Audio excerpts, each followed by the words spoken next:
Welcome back, friends. Okay, so we set up a little, we had a very brief review of Brother Lawrence and his great work. Oh, it's still on my desk. Might as well wave it.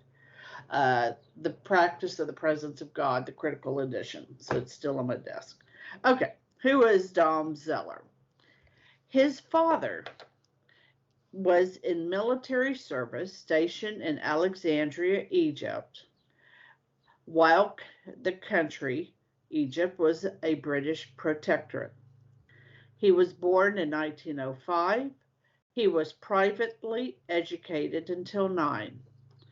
From 9 years to 18 years, he was sent abroad to the Benedictine Abbey at Downside, England.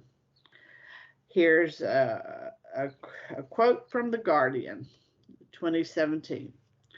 The Benedictine order was one of the biggest in Britain before the Reformation and the dissolution of the monasteries by King Henry VIII from 1536 onwards. After they returned to England in the 19th century and the English Benedictine congregation was refounded, the monks' focus turned to parish work and founding schools. The English Benedictines have had a history since then of educating the children of England's most influential and wealthiest Catholic families. So his father, interested in having his son well educated, as many did, sent him here to Downside. After graduating, he had a gap year. That's what we call it. He worked for a year at a Liverpool cotton firm. Then in 1924, he entered the novitiate of the Benedictines. He struggled with his vocation, leaving briefly in the 1930s for a stricter Carthusian monastery at Parkminster. He returned to the Benedictine monastery and he devoted his time to retreats and writing on spiritual matters. He also was a talented sculptor, and to be, in my opinion, a good sculptor, you need an eye for detail. I think to be a good artist, you need an eye for detail.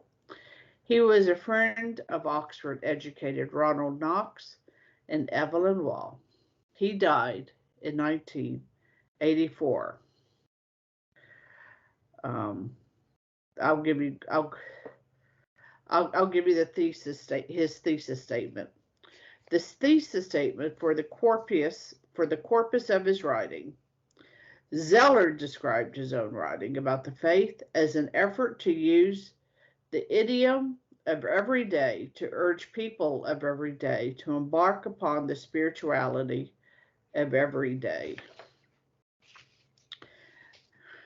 So I'll stop there and we'll talk a little bit about this particular edition.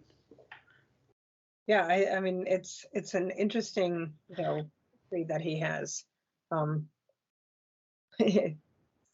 far away from where we are now in terms of education. The thought that you would have an excellent Benedictine order to which you could send your children for an excellent education in the faith.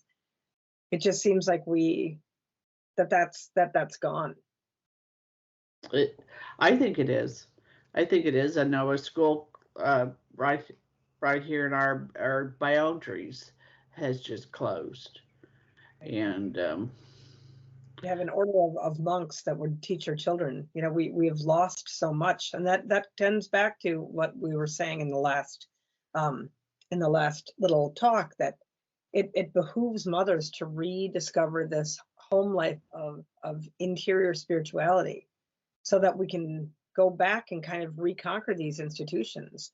Because anybody with a critical eye, or with an eye for detail, as you're saying, can really note the fact that there is an absolute dearth of authentic Catholic presence within the world.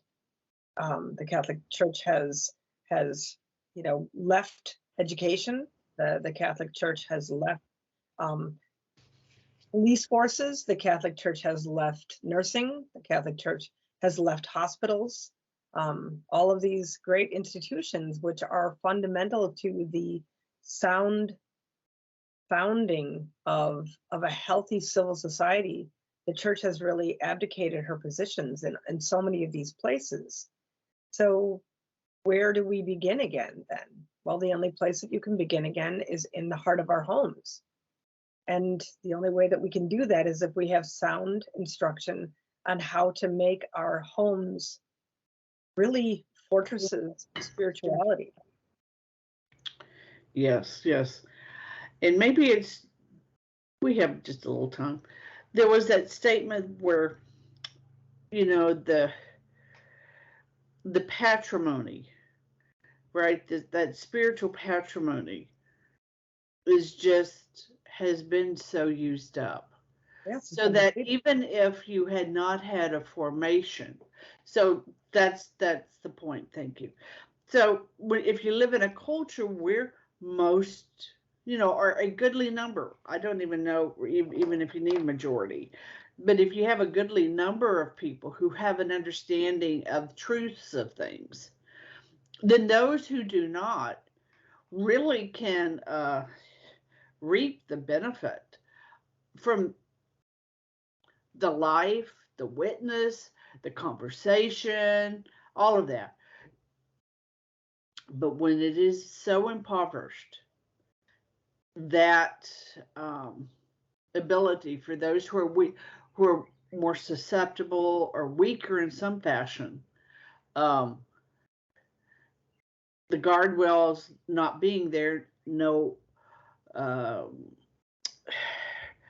rich culture to support, and those people are really, really in a tough way. I mean, I had a son. He just told me, another high school girl, if going to a Catholic school, if you will, committed suicide. So, I mean, and maybe the most shocking thing of this, I'm not shocked anymore. Tragic. This should be shocking. Right.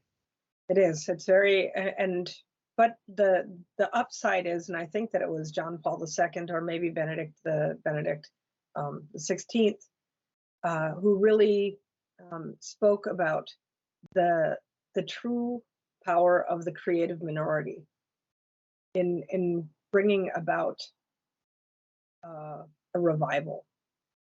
So yes. And that's really what we have to be. I mean, it seems unfortunate, but our Lord never works with Goliath, right? He always works with David. And so those of us who are in the home doing small things, or seemingly small things, seemingly insignificant things, have to have absolute faith and confidence that what we are doing is not trivial. It may seem small, but in the grand scheme, all of those things which the world accuses us of trivialities are, if they wouldn't complain about them if they weren't important. They wouldn't try so hard to destroy them if they didn't matter. And we can see that, that motherhood has been under severe, constant, well, really attack since the Blessed Mother. I mean, always, right? I mean, Satan hates mothers. That's exactly right. Satan hate mothers. All right, friends. Maybe in the next episode we'll get to the publication and just some thoughts I have. Till then, my friends, fides et ratio.